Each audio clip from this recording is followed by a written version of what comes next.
Welcome to All About Art. My name is Alexandra, and I'm an art historian, curator, and writer. Within this podcast, topics relating to art history, cultural policy, the art sector, as well as a large range of other art-related topics will be covered. Conducting critical discussions, having entertaining exchanges, or just enjoying some relaxing chats, All About Art is where you'll find it all. Join me in exploring and developing cultural discourse. Welcome to another episode of All About Art. In this episode, I sat down with Gabrielle de la Puente and Zarina Mohammed, the co-founders of the White Pube, a platform they launched in 2015 where they share reviews, essays, social media posts, and memes critiquing the elitism and inaccessibility of the art world. The name the duo chose, the White Pube, is a play on the White Cube, a globally successful mega contemporary art gallery. It is also a tongue-in-cheek reference to the display format in which contemporary works of art are generally shown. Pristine white walls, wood or concrete floors, high ceilings, spaces of veneration or quiet contemplation, sterile environments where nothing other than the, quote, art experience can happen. The provocative name has even deeper layers when considering the references to white supremacy and ageism within the arts as well. So listen on to hear me speak to Gabrielle and Zarina more about that later in the episode. We chat about how they got started as an art critic duo and how they have been working together and successfully collaborating for nearly a decade, having never had one fight. Well, in this interview, you'll hear Zarina say that they did have a fight once, but it wasn't about art. I also got the pleasure of speaking to Gabrielle and Zarina about their recently published debut book called Poor Artists, in which an aspiring artist has to navigate money and power and is faced with the decision of whether she cares more about success or staying true to herself. I asked Zarina and Gabrielle to delve further into their writing process as co-authors and to tell me more about what the experience was like to conduct interviews and weave them into the narrative, as the book integrates anonymous interviews with real people in the art world. We touch on how writing the book has impacted their view on the arts sector, what the future holds for the White Pube, and so much more. Thank you, Gabrielle and Zarina, aka the White Pube, for coming on the podcast. Before we dive into the episode, I want to take a minute of your time to mention that All About Art is on Patreon. We are mostly volunteer-led, but in order to cover running costs and other expenses, we make it possible for our lovely listeners to support us, ranging from £1 a month to the price of an oat latte a month, or on the higher end, the price of a Sunday brunch per month, depending on the tier you want to choose. If every person who listens to the podcast signed up for the £1 tier on our Patreon, we would be able to sustain the podcast while also having scope to produce episodes more frequently and expand our activities in demystifying the professional arts sector. So, if you want to receive early access to episodes and behind-the-scenes content, maybe you want to get some merch, or if you just love what we do and want to support us, I would be thrilled if you considered signing up. The link to the Patreon is in the show notes. Also, thank you to our sponsors at Synergy Associates, the art world tech gurus, for supporting this episode's production at their clubhouse on Pall Mall. You can find more about Synergy and their facilities in the show notes. And now, on to the interview. Welcome to the podcast, Gabrielle and Zarina. Hi, thanks for having us. Yeah, hi. To start us off, I would love for you to tell listeners about your backgrounds. You both trained as artists, so I would love to hear how you developed your careers up until now. So we went to Central St. Martin's, which is part of the University of Arts London. We both went there to do BA Fine Art, thinking that we were going to be like painters and, traditional visual artists on the other side of it. And then over the process of being there, I found myself making less and less art, which is a little bit of a moment of panic, having paid that much money to be on a fine art course, because what I was doing instead was writing, and it meant that the art I was making would often be stuff with scripts or even a painting with text on it. I think I just was coming to terms with the fact I actually just wanted to write. And Zarina was amazingly going through the same thing at the same time. So when it came to our final year of school, third and final year, this like weird moment happened where I said to Zarina, I think you should go and see this John Rafeman exhibition, because it was coming up to degree show, and we were like really feeling like this fear that we didn't know how to put our work in like exhibition spaces. Like we weren't exhibitors, we were just like people in studios making art. But I thought if she went to go and see like an exhibition in a proper gallery, then maybe it would become a bit easier when it came time to degree show to see like how people put art in physical space. So I was like, you go there, knowing that she didn't really go to shows very often. And it was that time of the week when the Evening Standard, RIP the Evening Standard, is now the London Standard, isn't it? But they used to do a double-page art spread at this one day a week. And I had Gab's words in mind. I went to go see the show, like with her review floating around in my head. It was like word of mouth, anecdotal, friend to friend, but it still kind of functioned like a review in hindsight. And then on the way back to the studio on the bus, opened the Evening Standard, and it had a review of the show I'd just seen. And it was like the stars aligned. It was like this very perfect moment because, yeah, the show I'd just seen, Gab's review, newspaper review. And in that moment, the newspaper review made me so angry. Like it was so flat and limp. And I was just like, oh my God, what do you mean? That's so shit. Because it was about 2 inches long, like a description of what was in the room, 3 stars. And it felt like this kind of arrogant statement. It really rankled with me. Like I really felt like the arrogance of the critic in that moment, because I was like, what even justifies 3 stars? Like, who are you to slap a value judgment on this? Like, you've not told me why you think it's 3 stars. You've not given me any information about who you are, what you think, what has gone on to form your opinion. So I brought this newspaper back into the studio, slammed it on the table, and that was our like subject for discussion for the day. Because we had this studio culture where we'd come in the morning, park up, just camp out just the entire day. No, like like a group of friends. But I think, like as I said, we were really slowing down on our art making. So like it was sort of okay for us to Skype and just like chat all afternoon. In our heads, we were like, oh, this is productive, I think. Like we just come in, sit around 1 or 2 tables, fiddle around on our laptops for like hours on end. We'd watch First Dates, this like reality so dating much. show. We watched season 1 of Scream Queens. I signed up for First Dates, I think, because we were watching so much of it. I signed up to like be a contestant, and I think I got on. They called me up just as I started dating someone. I completely forgot about that. But we were watching so much like just telly in the same place and talking about culture and the art world and our fears and like all of this stuff that like made up our lives rather than making art. Mm-hmm. But because of that studio culture, it made sense for me to come in, slam the newspaper down and be like, what's that? Like, that is so arrogant. It's so like, it's this subjectivity masquerading as objectivity, right? Like it's saying this is absolute truth, 3 stars, but it's just some guy's opinion. Like, yeah, but then we did the next most arrogant thing, which is say like, oh, well, we could do it better than that. Yeah, which actually brings me to my next question, which is kind of the White Pube's origin story, right? Like how it's developed, how it started, and then how it's developed since. Mm-hmm. When did you decide to launch the White Pube as the entity that it is now? And how has it actually changed over the last few years, would you say? So on that day, Zarina comes in, throws the Evening Standard on the I was going to say the ground. It wasn't that dramatic, just on the table. And yeah, we spend that afternoon discussing how like we don't really read much art criticism. We don't read like art journals. We don't read art theory. Like what's going on there? Like why not? Because shouldn't we? Shouldn't we love this stuff? There's something about the form of it that was like really difficult to engage with. So we said, should we make a website? What should we call it? And Zarina was like, the White Pube.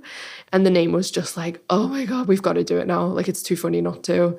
Because... as well, I have no idea where that name came from. It just popped into my head like an intrusive thought. It's great. When I was on my way here, I called my mom and I was like, oh yeah, I'm going to another podcast recording. And she was like, oh, who are you doing it with? And I was like, well, they're called the White Pube. And my mom was like, the white what? And I was like, no, let me explain. It's really cool. This happened to me like on the train down to London today. I got speaking to the person next to me, and then that moment comes and I'm like, I'm going to have to say the name. But the explainer is that the White Pube name is a piss take of the White Cube. So the White Cube is a gallery chain throughout the world, and it's also like a display format of showing modern and contemporary art. White space, no windows, no concrete floors, sterile environment, no hint of the outside veneration. World. Yeah, exactly. So the White Pube was like perfect because it took the piss out of that austerity, but it also undermined like the white supremacy that hangs over every inch of the art world. It did the same to like the professionalism of not being able to say the word pube on a podcast with a nice professional. It takes the piss out of like age as well, like people with white pubes. It's just that's why we're here. I love it. It has layers. It has so many layers. And that's what I was explaining to my mother, and she thought it was pretty cool. And I'm so glad we've got your mum's approval. But like, yeah, since then, a lot has happened. Maybe a way to crunch all the years together. We started the website in our art school studios. It was very much a joke. We thought it would be very funny if we wrote criticism. Like, oh my God, look at us, critics. And I think that feeling of like being very cheeky, that has followed us. That's an energy that we really hold on to. But we have started to take the idea of ourselves as writers maybe a bit more seriously. Like, we are concerned with writing about not just art but culture at large. So we've been publishing a text on the website, thewhitepube.com or .co.uk. Every Sunday for the past 9 years, we have added a bunch of stuff to the website. So it's not just text, it is also, we've got a funding library where we host a bunch of successful funding applications. We are working on relaunching the project proposal library, which is actually my job to do tomorrow. We also have a creatives grant for working class creatives. And we publish our accounts, which I think has been a really helpful resource for everyone. Maybe 2 years after we started the White Pube, we decided like we were sick of getting invited to lecture at different universities and being paid like wildly different amounts. And we just thought like if we publish all of the numbers, then maybe people will fall in line a little bit and raise the standards and pay us fairly. So yeah, since 2017, every single line of income and expenditure as the White Pube is available, transparent. It's, if you want to have a nose. Do you feel like that actually did make a difference in terms of how people then decided to pay fees? Sometimes. Yeah. Yeah. I will definitely go have a little snoop. It's so interesting. But part of me loves it, but I feel like it doesn't go far enough almost. Like, we're two writers, which is still like a very niche thing to do and to be. I would love more of visual artists to do the same, just to have like a page on the website where it's like, this is the reality of the situation. Because I think like that is so mysterious still to many people. Because I think in the grand scheme of things, writers are paid more frequently than artists. Like it's the turnover when it comes to output. Like we're running quite a low cost enterprise when it comes to like the business terms of it. Like all we really need is a plug and a laptop, maybe a Wi-Fi connection. Like artists have got to pay for materials, studio space. You've got to, figure out how to fit all of that around your day job and make the time to actually make work. And yet somehow artists are not paid anywhere near as frequently. An exhibition opportunity comes up maybe once or twice a year. You're meant to be really lucky and like really thankful that you get that. Whereas, I don't know, commissions come in more frequently for us. It's not like a once or twice a year thing. And it's almost like easier to quantify because you can be like, okay, I'm paid per word, like this many cents per word. And it's really difficult to do that as an artist. Like it's not that easy to break it down in some sort of like formula.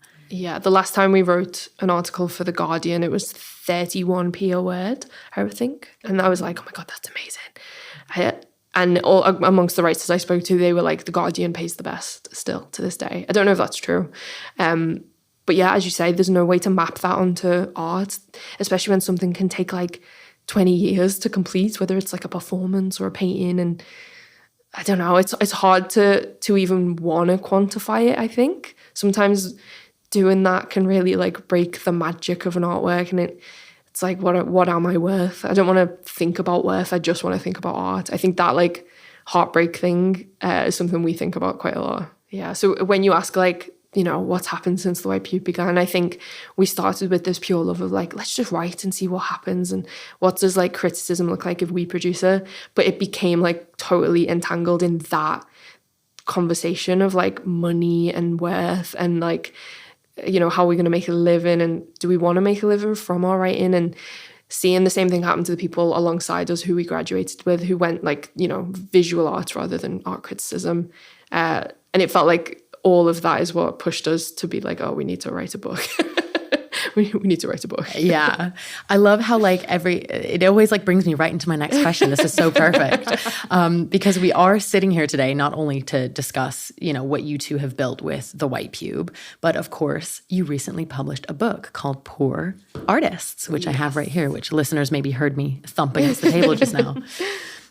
In the novel, the main character embarks on a surreal journey into the creative industry, where she has to figure out whether she cares more about success or staying true to herself, which is actually kind of what we were just talking about. So from a practical point of view, actually, one of the first things I want to ask you guys is about the process. What was it like to write a book together? Can you tell me about this process of co-authorship? We went absolutely bonkers. Yeah. We had like a shared hallucination for 4 years. We just went feral. You know how they talk about how medieval saints like wandered out into the wilderness and like lived as like a wild man? That's what I feel like we did for 2 years between two cities. The process was, because we wrote a couple of texts together at the beginning, but I think since then Gab moved back to Liverpool after art school. We've been operating in 2 different cities using our shared office of like WhatsApp, and you know, we've both developed different styles, different voices, different ways of like splitting a hair when it comes to putting together a sentence, like different foibles and cadences and like different familiarities with kind of syntax. And you know, our writing has got character, but it's these 2 very distinct characters. So coming together to write the book in one voice, we kind of had to figure out a brand new third voice. Like it wasn't a first thing, a second thing, it was a third worse thing. Don't say that. better thing. So I would write the first splurge. We interviewed a bunch of people, 22, 23. Mm-hmm. So we interviewed 23 arts workers across the industry. We'd do these interviews, chat to someone, ask them a bunch of questions, come away with the transcript. I would write the first splurge of each chapter, which is what we'd call like the first draft. Where I was going to say splurge. Because often I think writing the first draft, I don't know, for some writers maybe that is a very neat thing where something comes together on the page in quite an orderly manner. And for us, for me, for you, it felt like excuse me. For me, it felt like doing a sick, like on a Google Doc. Like I was just kind of vomiting onto the document. Right. So we're coining that word now, splurge. Splurge. Like just getting it all out of your body, exiting it, or like excreting it. Oh my God. Yeah. Ooh. I'm keeping that in. Yeah. Clip that. It would be about 10,000 words long. It would be weirdly rambly. Things would go off in different directions. No consistent narrative thread. No sense of structure. I'd hand it over to Gab like, oh, I think it's shit. I'm panicking. And she'd be like, oh my God, what is this? And she'd take all the bits that made sense and put it into a shape that was good.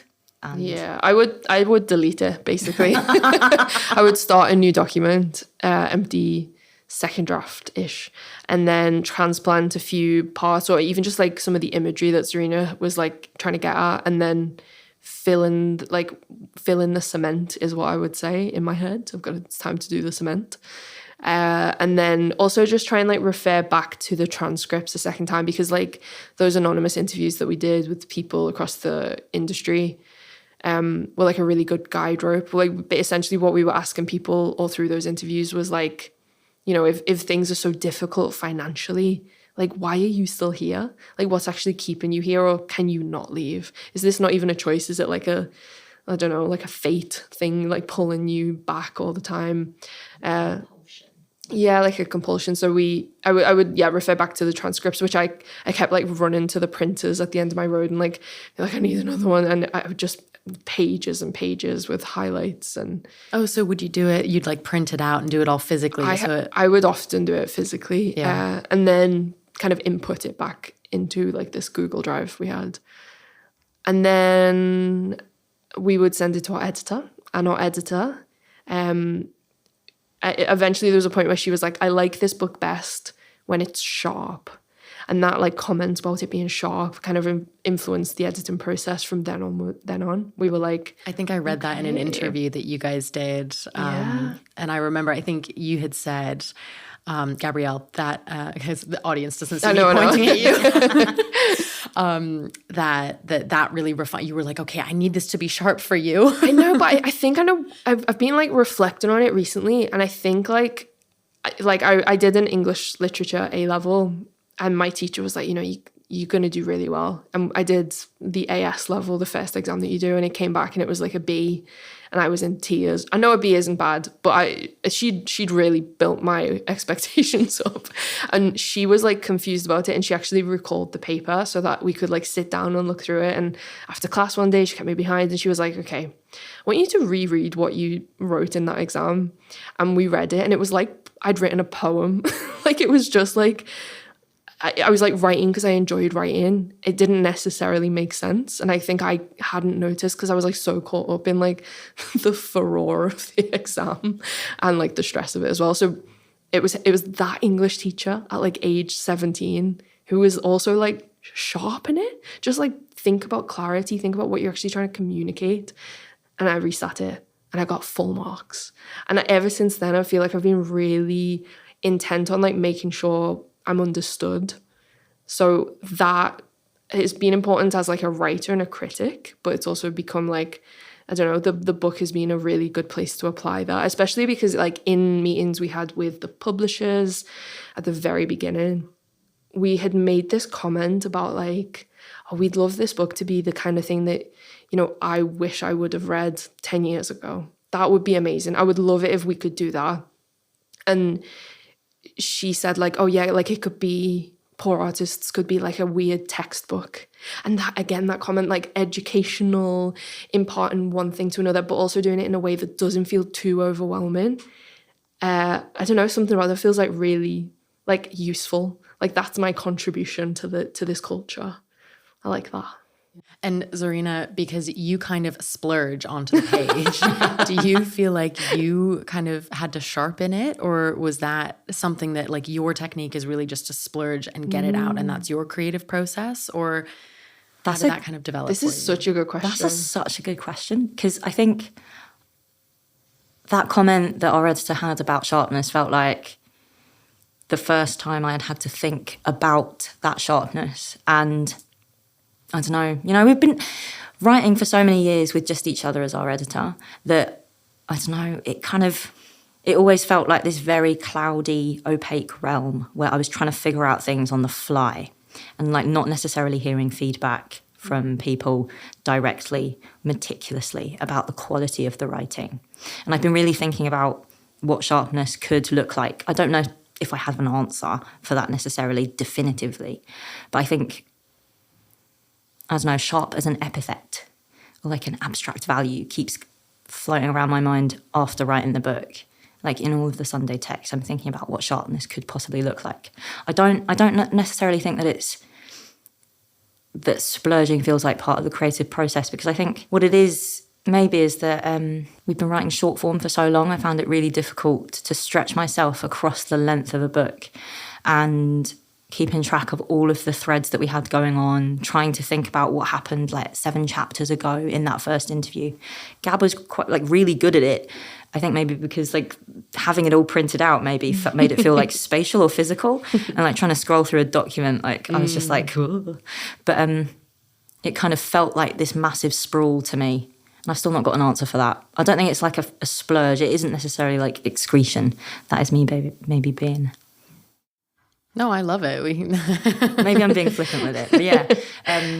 Don't you think as well, though, like there's something like, I don't know, like the people who I appreciate most as writers also have that quality of like, I don't know, like a really bright light. Like, oh, I can see everything perfectly. Like, you know, everything's in focus. Like Ursula K. Le Guin, or I've been really enjoying J.G. Ballard this year. People who just say things and you're like, oh, how have I never had that exact same thought before? Because that makes life make sense for a second. Like there's a stability. Or it's like, I've had that thought, but how did you put it into words so beautifully? I wanted that for the book so badly, because I feel like as a reader, that's when I appreciate writing the most. That's interesting, because when I appreciate writing the most is when a writer is able to do something surprising or delightful. So it's like it's when the story turns, or like something happens where I'm like, ooh, that's come out of nowhere. That's a bit out of pocket. Like that's a bit magical. So it's a good job we wrote the book together. Poor artist is best of both worlds. Yeah, no, it's been interesting, like balancing those two qualities. I always say that Gabrielle has taught me everything I know that's worth knowing, like because she is. I love how she's not like humble about it at all. She's just like, fuck yeah. Yeah, because I think it's provided real value for me as a writer. Like I don't think me writing on my own in a like empty room would have the same payoff, maybe. I think I learned so much from being in collaboration. I really like being in conversation. I always say that as well. I don't know what I think until I have spoken to you about it. Like there are so many moments where like I was hitting a corner in the first draft, or like just spinning my wheels and not really knowing what direction to take it. I'd have like a 20-minute conversation on the phone with Gab, and I'd be like, oh my God, I have 1,000 ideas. I've got to get them out into the page. I've got to do the big sick so now. True. Yeah. Do the big sick. Do the big sick. Like I just got to get it out. I've got to, like, while it's like hot in my head, I've got to rush to the keyboard and bash it out. Yeah, I do that too. And then I have to, I don't have someone like you, Gab, who will like go and sort it out. I then have to go back and sort it out. And then that's how I do my writing. But maybe I should find myself someone to have a duo with, a collaborative. But on that note, because you guys have been working together for basically the last decade, if you could give a tip or two to someone who, or to a couple of people, let's say someone's listening in who wants to like start something, a collaborative, professional relationship with someone, what sort of tips would you give them in order to do that well, to sustain it, to have a healthy relationship with that person? Ooh, I feel like it's hard for us to answer that because we've never had a fight. So we've never had much to work through. Famously, or maybe infamously, we've only had one proper argument, and it was about whether you should use conditioner. That one argument. So in the book, it follows Quest, this main character who is, she goes through art school and then she comes out the other side, and she finds that like a lot of her friends can't afford to stay in London. They go off elsewhere, and she's like hanging on for dear life. But in that loneliness, the only person left down south, she goes crazy, and she really struggles with what is right and what is fair, and like trying to keep a hold of her values as an artist. It isn't until she reunites with people from her past that like she gets a sense of herself again and who she wants to be, and she gets her relationship with art back again. And I think like that works because she finds people who are like simpatico and who are ethically aligned with her. And I think that's the main advice I would give people who not only support your politics, but are like coming from your politics, and for whom like you don't need to explain yourself all the time. That is just, there's enough people in the world. There must be people who you can find, who you can just like skip to the good stuff with. I think that's who you should be collaborating with. People who like have a similar bank account, most importantly. Yeah. I actually I think I still do, I'm not sure. This is one of those precarious freelance jobs, but last year I was teaching on a creative collaboration course at a music college. And it was one of those jobs where I was mostly just facilitating these sessions between students who are like young in London. Loads of them are international, so like they're in London, this city that like is in a country that they've never visited before. They're away from home. They don't necessarily know how to connect with each other from all of these like wide-ranging backgrounds and like, you know, these different contexts. They don't know how to reach across maybe. And so it kind of involves taking them back to the bare basics, like asking them those questions about, what are your political compass points? What is your understanding of a good collaboration? Like, you know, do you have a good understanding of collaboration when it comes to family, when it comes to friends? Have you had like good work experiences in your past? Like maybe like your first retail job or like your first bar job, like did that feel good or did it feel bad? What felt bad about it? And I think often it comes down to Often it comes down to communication and how willing they are to be honest with each other. Sometimes when it is very difficult, like if you're trying to communicate bad news about, I don't know if that's very good, that kind of isn't what I'm interested in. It can be quite difficult to do that for the first time, especially if you're in a room with a bunch of people you don't know very well. So I think that would be my advice, to maybe like get really good at expressing yourself and try and figure out your compass points, your positionality, because that'll make it easier for you to express yourself to people from different positionalities. Yeah. And also kind of see where the compatibility lies, right? Like professionally and intellectually, just how, if you're on the same wavelength, or how you can positively, maybe if you're not on the same wavelength, you know, complement each other in different ways and learn from each other too. And I think that, you know, that's really interesting in thinking about that, because it's almost like a relationship of sorts that you guys have developed. I mean, not of sorts. It's a relationship, a very long-term one that you have developed with one another in order to be able to work together for this long, build something as successful as this, be able to communicate, and only fight about conditions. I am impressed. I'm impressed, because that also means that there's a level of like, also maybe, would you say not safeguarding the other person's feelings, but being very aware of the other person's like space and thoughts and I guess creative output in a way to like always respect that or hold space for it. Yeah. They do say, don't they, that friends who don't hug, maybe this is just because we don't hug, and I'm like reverse engineering this, but apparently friends who don't hug each other, or like they're not that touchy-feely, they are more likely to have like a long friendship, because it's like this fundamental, I don't know if this is pseudoscience, but I think I've heard this somewhere. Makes us sound so English. Doesn't it? It does. As an American British sitting here who's like hugged everyone. I hugged both of you when you walked in here. Sorry. We were Collaboration like, oh my God. is off the table for us then. But we don't hug. I think it's like this, we're not like very touchy-feely people, but I think it is representative of the way that like we do really respect each other's boundaries. And I think boundaries, that's the word I was looking for. Yeah. Like I think that's the reason we haven't argued over all these years, except about conditioner, because on a fundamental level, even when I don't agree with Gabrielle, I think I respect her intelligence, her opinion enough to kind of be like, ooh. Mm-hmm. And like there were points in the writing process where like I was so exhausted with how much work we were having to do, because we were writing this on top of like our normal workload. And Zarina would send one of these like 10,000 word pieces, and I would think like, oh my God, like, because it was going to give me more work rather than like make my life easier. And there was moments where I was like stressed about it, but at the same time had to like see what that text had inspired and like the color of it and like how the like images were coming out that maybe I wouldn't have written anyway. And how much work she had put into it as well. I know. Like, it was like okay, just sit with it for a minute, go through, print it off, highlight it, and then I'll give her a call. and then communicate like the difficulty with that, but also like, okay, this is where it, like the productivity of it as well, like, or how generative it was. Yeah. Right. So seeing both like yes, there is a high workload, but also like this is something that's putting something out there or creating something together that's so high quality that you guys wouldn't have been able to do on your own. But and that's just like a process that I think was under strain, because like, yeah, we got an advance to write this book, which we're very grateful for, but it wasn't huge.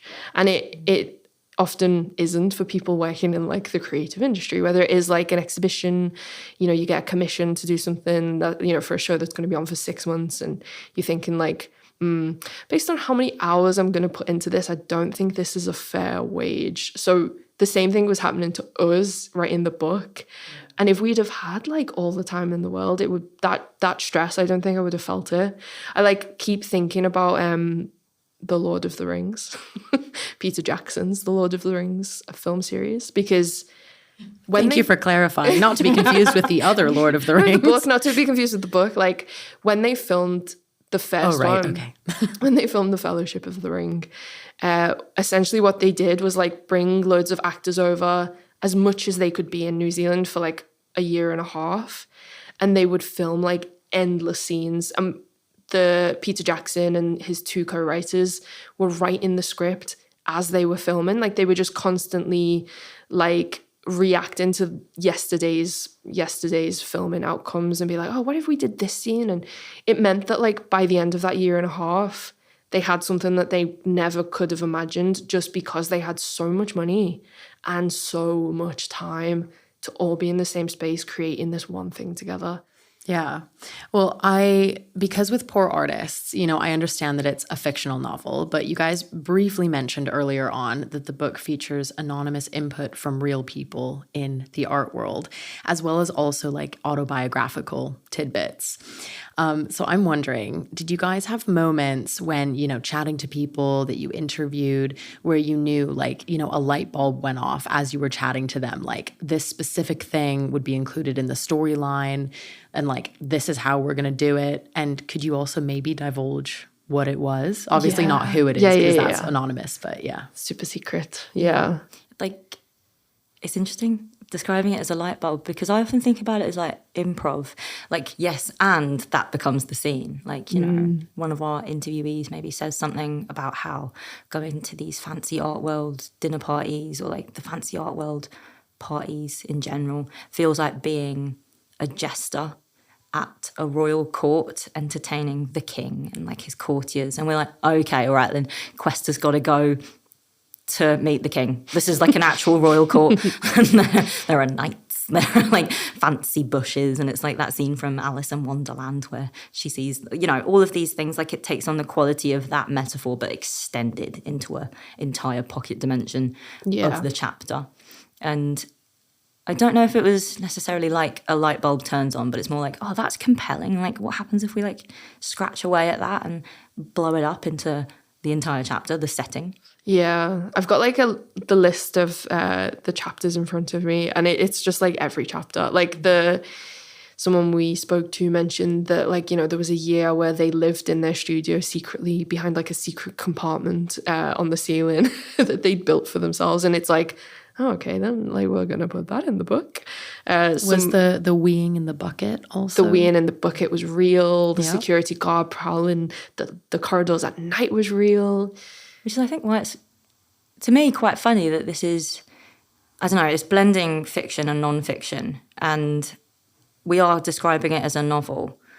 But I think it's like so light on the fiction. Like the fiction is just a sugarcoating. Everything in this book is basically true. Yes. It's based on many true stories, yeah. There was one also kind of in the beginning where it made me just really kind of like shiver a little bit, because it was about how an artist had moved back home, had a studio, and their parents would come and knock on their studio door, and then they had a gallerist or a curator come, and the parents came and while they had the studio visit, like knocked on their door, came and talked about like, oh, you know, yes, you should show our son's art, and then you should also, you know, include Monet and maybe Keith Haring and maybe this and that. And I'm just like, oh my God, that is next level hell for me. Like, and I was like, I felt so sorry for that person. Yeah. But I mean, like the amount of people who are having to move back in with parents and other family members because they just can't afford rent. Like, and then they work from home, you know. Yeah, 100%. And it all just collapses in on itself. Like, it's difficult to maintain a sense of, like, that art world etiquette when, as you say, like, your parents are knocking on the door saying, do you want anything? I'm just going to stay and have a chat. But then they never leave. And you're like, oh, my God, what am I going to do with my life? Like, I mean, life is just this feeling of, yeah, your life's slipping away from you because you don't have the finances to have control of life. Yeah. That just like spirals. Yeah. Scary. Super scary. Yeah, absolutely. I think it like really talks about kind of the bigger picture where we think about wealth discrepancies and how different people live. And in the creative industries, there's so much of like this like mental load that people from lower income backgrounds carry when they have to go through their day to day. And like I kind of, when I try to talk to people about it a little bit, it's like I talk about like the lunchbox, right? And it's like thinking about packing your lunch and bringing it, whereas some people don't even have to think about that. They go out and grab their lunch when it's their lunch break. They can pick what they want to eat. They pay for it. They don't have to worry.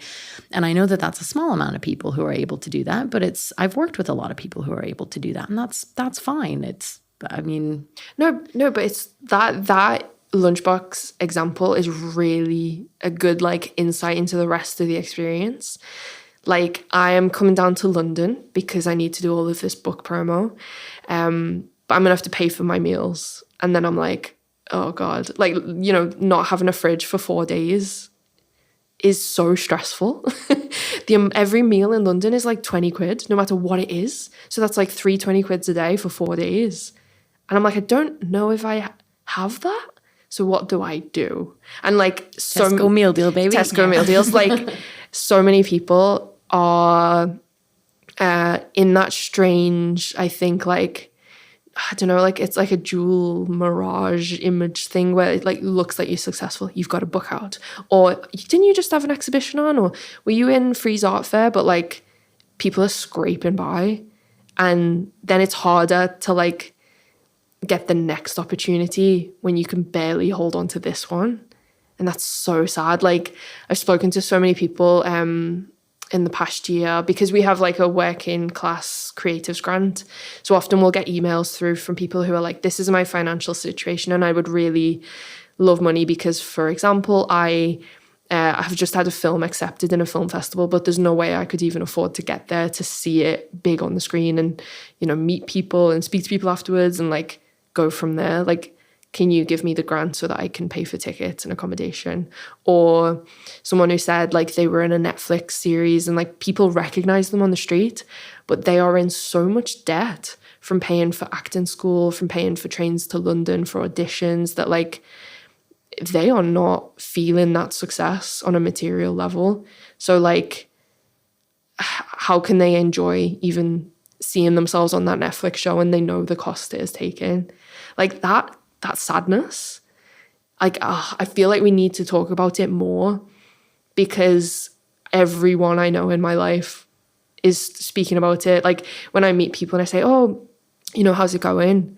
They'll talk about that before they talk about the painting they're working on. I think we had like so many moments like that accumulating over the years just before like the straw broke the camel's back and we were like, okay, we have to encapsulate it all in this story. And that's like the ethos of this. It really runs through all of the conversations and stories and what Quest goes through in like the book. The grief of it and like the privacy and like trying to keep it to yourself. Yeah. That like eating your lunchbox to the side rather than being like, or when your friends say like, oh, should we go to such and such? And you're like, no, I'll see you later. Like, I actually have my packed lunch in the fridge. Thank you.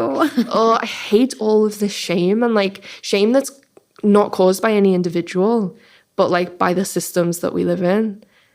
And that we almost forget that it's not caused by us and we like internalize it and we feel like we're definitely doing something wrong because like we're not earning 60 grand a year or whatever it is. But at the same time, would love to like imagine a world beyond it. So part of the reason, like when you say Poor Artist is fiction, in my head I'm like, oh, it's non-fiction. And as Zarina said, like the fiction is sort of there as like, a spoonful of sugar to get the art criticism down. But in my mind, like that fictional edge is like a tool through which to like imagine how else the world could be so that we don't have to like bother with any of this. Anything that you want to add to that before I jump into my next question, which actually kind of is very much like tied into what we were talking about, because like without spoiling too much of the story, I wanted to ask you both what the protagonist in the story, Quest, what she learns about the art world and what she, as a character represents to both of you. So I think, where do I start with her? What does she learn about the art world and what does she represent to us? I think for the longest time, she didn't have a name or like a material existence, really. I think we were quite afraid of putting too much of our presence in the book. We wanted to keep the focus on our interviewees. It felt like a polite distance to kind of be a reflecting board for their thoughts. But we maybe got a couple chapters in and we realised that something wasn't working. It wasn't like clicking. We were coming to hard stops in places that felt awkward. It wasn't like flowing very quickly. And I think it was because it was a one-sided conversation. So having Quest there with a presence, with a kind of a face and a name and a micro fringe and like this whole personality, it kind of just, everything came out. Like it just made everything run a lot smoother because she was then able to react to things that people were saying. She was able to process things. I think sometimes she is quite naive about the art world, and that's a really helpful position to write from because you can explain the bare bones basic to people that maybe don't know what like zombie formalism is, and you know you can kind of take things from scratch in that way. And God, I still don't really understand what zombie formalism is. I don't think you need to, though. Do you know what I mean? I think it's like a handy term to describe like abstract art that just feels like it's churned out.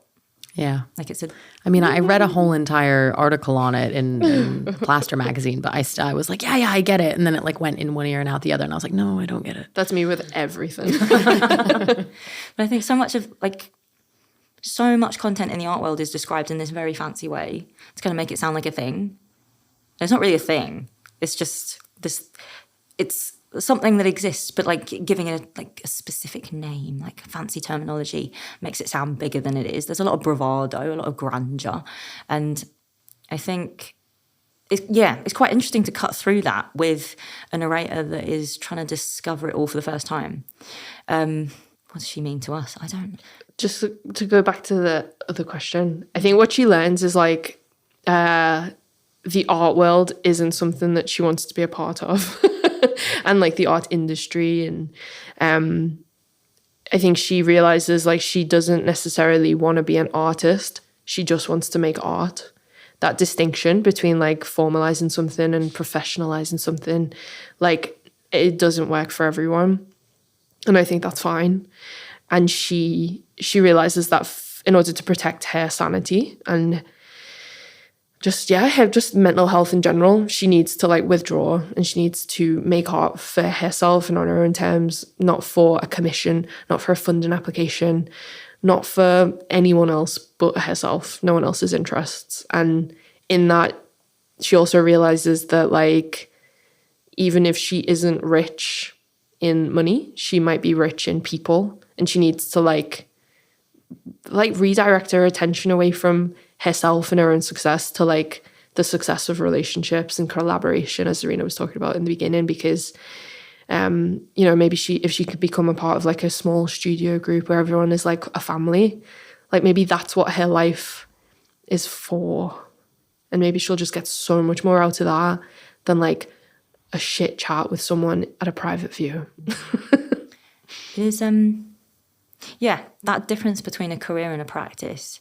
It feels like something that like art school's only really 3-4 years. It's quite hard to kind of give students a really good, robust understanding of the fact that, hopefully like you graduate and you have like a, very successful career, like you make lots and lots of money, sell lots and lots of paintings, etc., all of that. But like, even if you don't, like a practice takes place across the scale of a lifetime.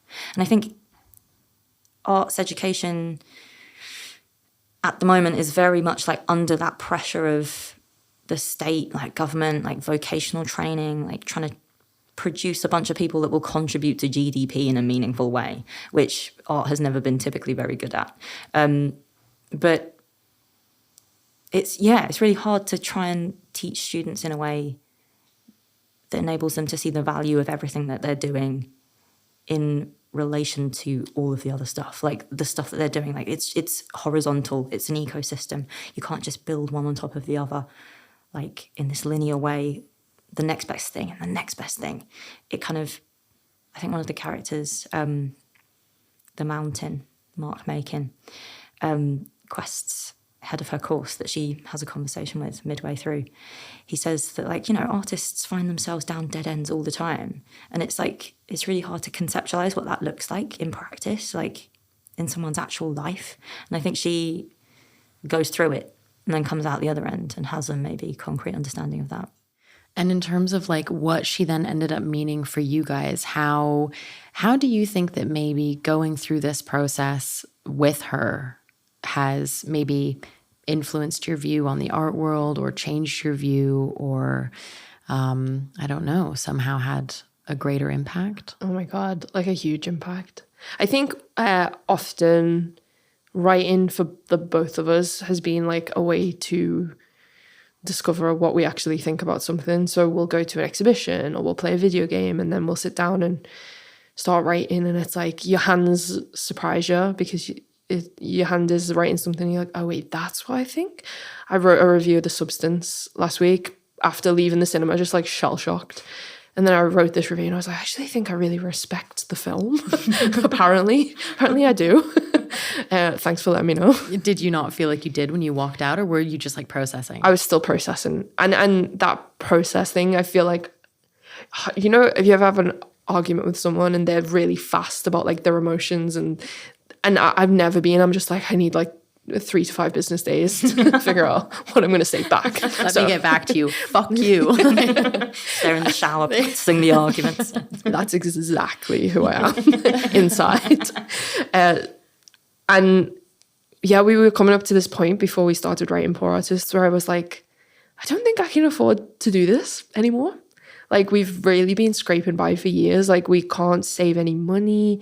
Everyone I know my age is like just buying houses and stuff. And I'm like, I just feel like you're the real grown-ups and I'm not somehow. But then we were 10 and 30 this year and I was like, oh, like I just this moment of like, what am I actually going to do? And we wrote this and we come up with Quest and we ended up writing a book about money and art, and it's called Poor Artists. And the world around me felt like so rigid and like really bleak and really unequal.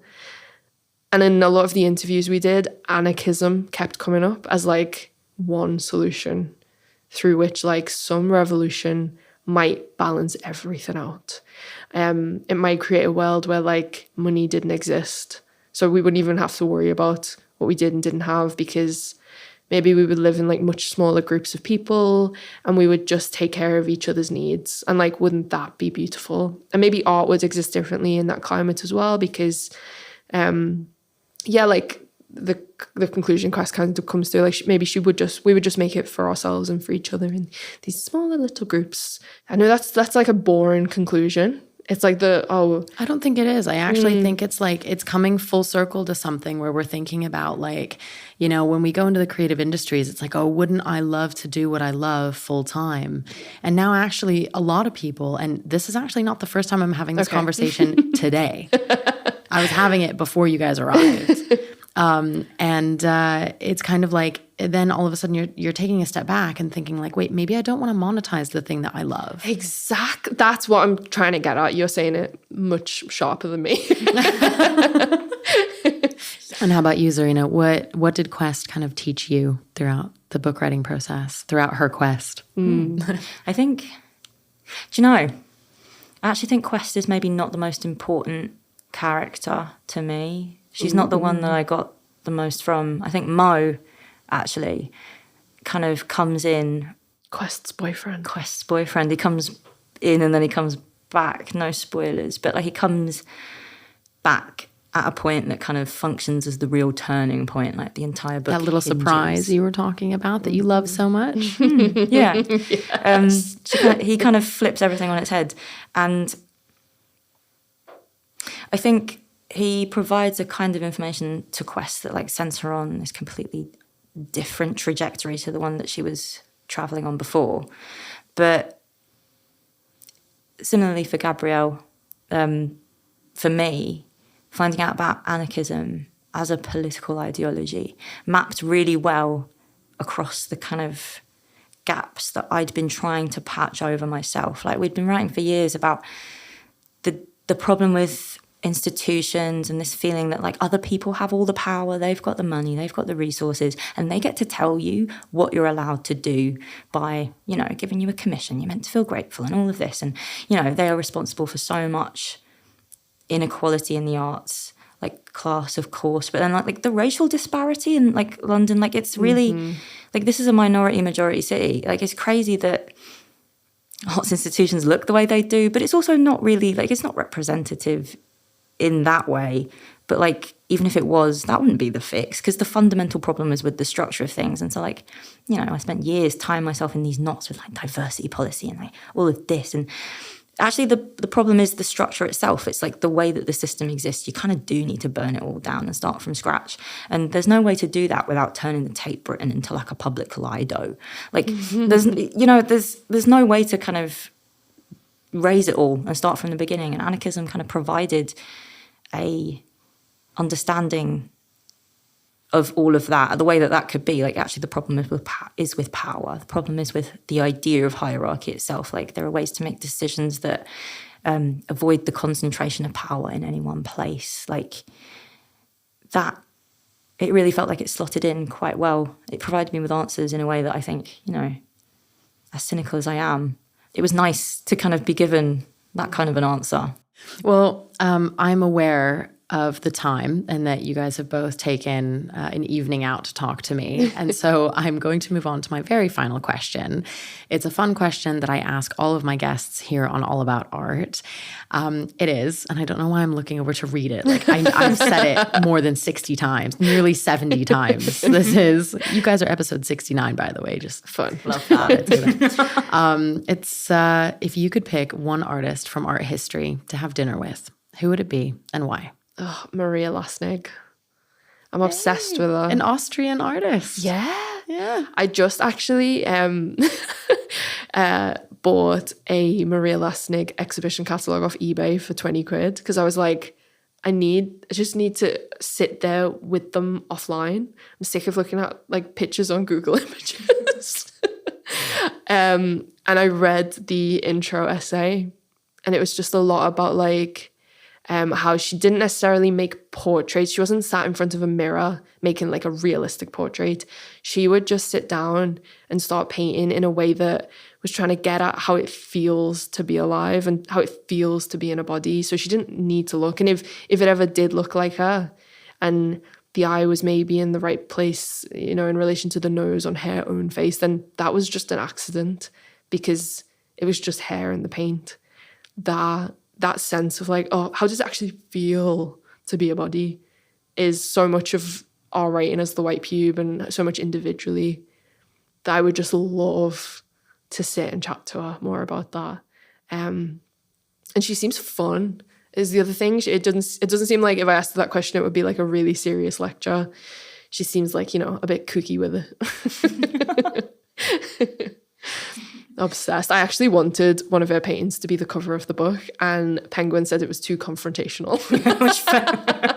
Which, like, looking back, okay, because it was see the picture. a naked painting of a woman with a gun to her head and one to the viewer. That would have been fucking perfect. Oh my God. But also the lemon is perfect, except especially with the first chapter. It's very important. I feel just like it. Spiritually, just so you know that that's the actual cover. I'll put that one in the newsletter when this goes out. You can have your little alternative I think it's called cover. Me versus You, if you want to look it up. Okay, good. Who's your answer? Giotto. I don't know who that is. Is that just it? You were One like, word, no explanation. No, I think he, you know, all like the Sienese 13th century paintings I'm obsessed with. Like Giotto. Oh, okay. Giotto. Oh, hot to go. Sorry. It's so funny. Oh my God. That would be a good TikTok for Leave you that in. specifically to make. I have to leave that in. Okay. Usually my shit I cut out. I literally for a second felt like, does this Sienese painter have a song? I felt like I was in a dream. No, it was...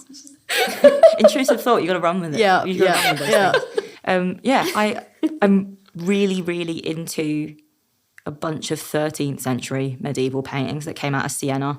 And it is because they have this like heavy mystical streak, but like the way that those painters were fucking with flatness, like they were coming out of like Byzantine painting and like merging that with like the Renaissance coming out of Florence, but like in this very weird way. And I think Giotto, when you like trace all of these Sienese masters back, they all studied him, or like they all studied in or around his workshop. And I think I'd want to chat with him. I think that'd be pretty nuts because I'm obsessed with medieval times. I think that's like crazy concept, medieval times. Would love to be a medieval person. I think there's so much overlap between the times we're currently living in as well and medieval times, like real feudal vibes. But but I think it would just be really nice to meet someone from a completely different period of time, like so far removed from like, I'd talk to him about electricity. I'd show him the phone. I'd be like, dumplings. Internet, an iPhone? Yeah. What? Mind blowing. I'd show him a car, his head would explode. Yeah. And I show him functioning his plumbing. future paintings. Oh my God, yeah. I'd pull it up on Google. I'd be like, I'm going to blow your mind. This is what you made. But I think like, yeah, that way of being in the world that is so like far from mine, I'd find that really gratifying. Who's yours? Yeah. I never answer that Oh, question. no. I've been asked plenty of times, Okay. but Do you have a secret answer just for yourself? I think it changes. It changes all the time. Okay. But yeah. Anyway, so that concludes the episode. Thank you guys so much for coming on, Gabrielle and Zarina, for talking about your book and the White Pube and everything else. Thank you for having us. Thank you. It's been lovely. Thanks for having us. And that is it for today on All About Art. If you enjoyed this episode, please leave me a rating or a review, as it helps more people discover the show. Also, feel free to share with your friends, or if you share on social media, tag me and get in touch. Thank you so much for listening.